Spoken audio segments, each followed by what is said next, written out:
What up? It's certified snowboard nerd Holden Barth. I made myself a fake snowboard studio with bad lighting included to introduce a video I recorded when we were out in Trollhagen where I compared the Vans Infuse and the Vans Infuse Snowsurf. I recorded it without a script, and watching it back I realized I missed one feature about the Vans Infuse Snowsurf, and I also didn't put a precursor in to note that it's a tech talk video and not necessarily a boot review saying what would be good or bad for you as a rider, but more of a video explaining the features and functions of the boot so you could be a better informed person rolling into your local snowboard shop being like, hey, I'm looking for these specific features and this is something I recently learned online. Watch the video, laugh at me kind of doing it really fast during breakfast, and then we'll see at the end where I'll have a side-by-side comparison. I think I can do this. Boot breakdown between the Vans Infuse, the traditional Infuse, and this all new Vans Snowsurf boot. We're gonna start on the inside and then we're gonna go on the outside. So the inside, you have the V3 Ultra Cush with the North Face Flash Dry liner features and also the V3 Pop Cush insole. As someone who's ridden the Infuse for years, I really like having these premium features. This is probably one of the better insoles on the market coming in snowboard boots. It's really easy for a snowboard boot brand to make an insole that'll fit everyone's foot versus one that'll fit a specific foot. But I really like these, and also you have the X cage on the back. Two key points here is that you have just the premium liner and the premium insole, and they're found on both the Vans Infuse and the Vans Snowsurf. So liners are out. Now we'll go to the outside. I've ridden this boot for years. I've been through many iterations of it, and it's really cool to see that they have come out with a Vans Snowsurf version, a bit more like a surfy, playful version of a boot that a lot of people know and love. So if you have moments and times you're like, this is a lot of boot under my foot and a lot of power and a lot of drive, I would suggest kind of checking out this boot, putting it on your foot and seeing how that feels. Just straight up looking at them, you have a different toe box here. This toe box and this toe cap is built off of something that's also found in the Vans Verse, which is Vans's premium double bow boot. That thing is sturdy. This thing's a lot more soft and malleable.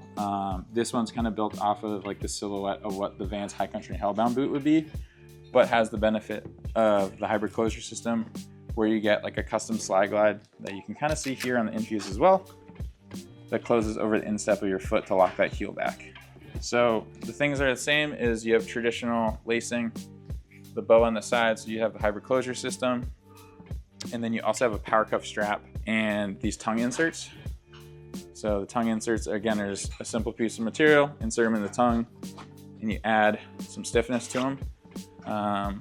The biggest difference between these two is that the power cuff strap on the Vans Snowsurf, as you can see here, is on the kind of like the outer part of your shell, and it doesn't fully wrap around because it allows to have this extended pleasure cuff here for more flex and give. All boots have some built-in forward lean.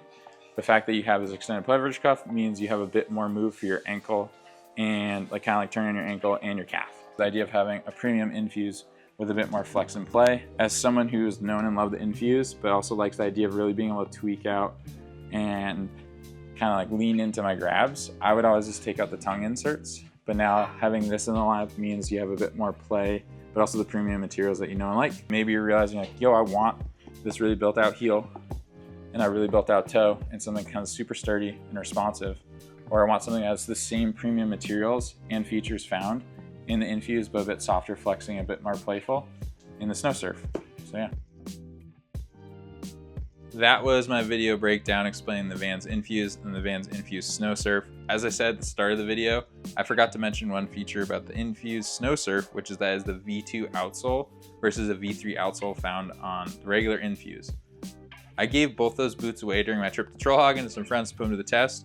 So I'm gonna pull out my old Infuse from past seasons that has all the features that we talked about in the original video to kind of break down and compare and show you everything we have. So again, the liner and the insole is the same. It's the V3 liner and the V3 Pop Cush insole.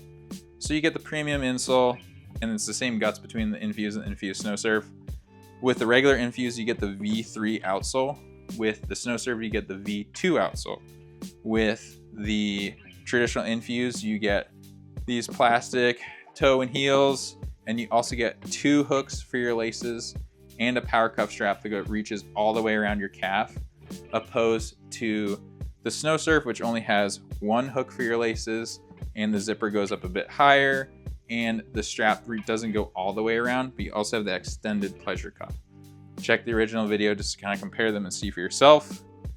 But yeah, that is almost everything. Also, you have the same tongue inserts, and you also have the same hybrid closure system by having BOA that goes across the instep. I think in the original video I mentioned something about going across the arch. That's not exactly true. It's more to lock your heel back into place.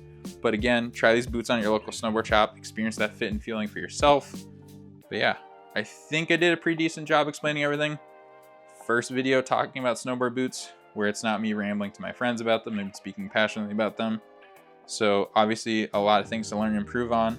But if you have questions about these boots, leave them in the comments. I'll do my best to answer them, and hopefully we can all kind of learn from this stuff. Thanks for watching. Really appreciate it. Cool.